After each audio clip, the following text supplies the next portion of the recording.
Doing great. Thank you for coming. Of course.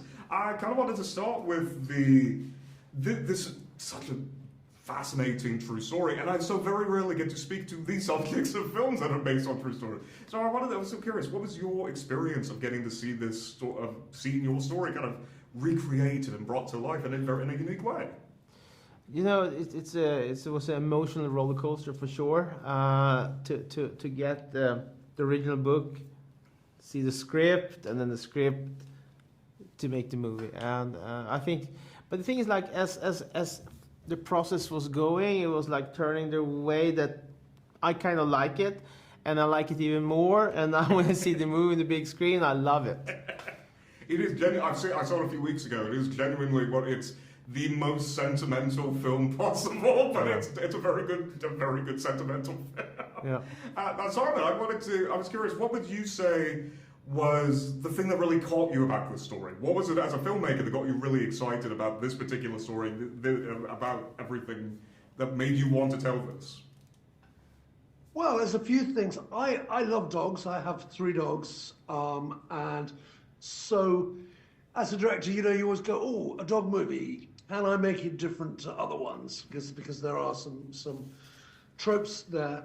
But it was mixed with this fantastic thing of a very, very obsessive man who was so driven to win and has spent his life chasing something.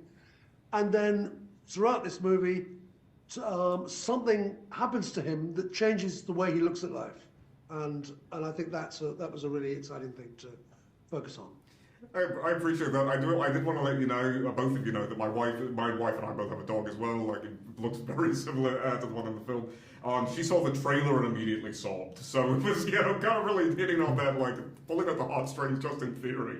Now, this was for both of you because I feel in every project and every film, you go into the experience with kind of the mindset of, I think I know what this is going to be like. I have an idea, Simon especially, I know as a director, I've got to imagine you have an idea of how the film is going to look. And that is never necessarily the case at the end of the production.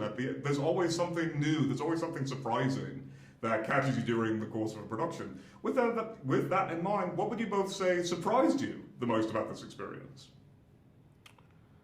For me, if I start, the thing that I've never been in a movie set before, so it's very complicated. So many people do this, and to see everyone pushing every day, early morning to late nights, and Simon, like I don't know, did you even sleep? I don't know. I never saw you sleep. So and everyone is they're taking like short breaks, and they, and to see they work to create this movie to this masterpiece, I would say, was to see it with my own eyes was the huge experience for me.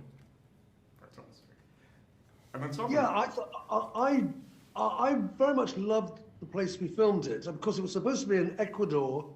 That's where the real story happened. We couldn't do that because there was a big COVID thing. We needed to go somewhere where there was some kind of infrastructure. And I have filmed in Dominican Republic many years ago. And it's the most fantastic country. And funnily enough, there are dogs everywhere you look in that place.